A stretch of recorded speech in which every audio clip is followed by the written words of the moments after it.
Hi, my name is Brett Darling, and this is my isometric CRPG game that I've been working on. I've implemented basic camera control. My preferred method is the mouse drag, so you sort of pivot and drag it. I've also got WASD and edge panning, but I've got that disabled at the moment.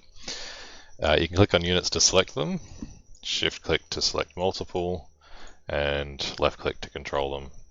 You can shift click to deselect, and you can also drag a box to select.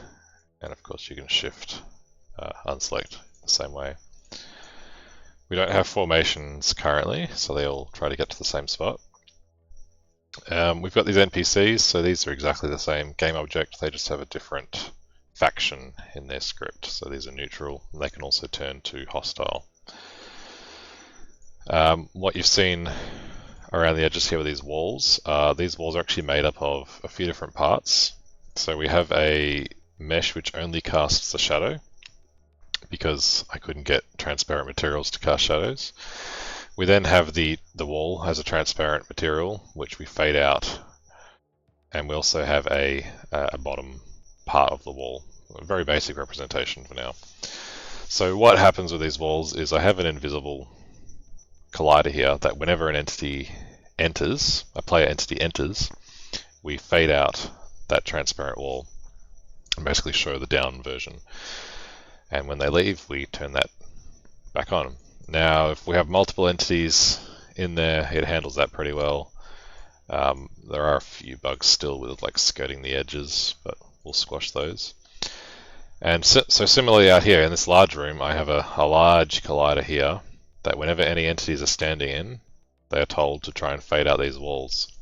And I say told to try and fade out the walls because we actually also do a raycast. It may be hard to see, but it's about just the size of the player's cone of vision, and whenever they are far enough away from a wall, it will raycast. The raycast will turn it off. And as soon as they leave this invisible zone here, we drop all the walls. We're meant to drop all the walls.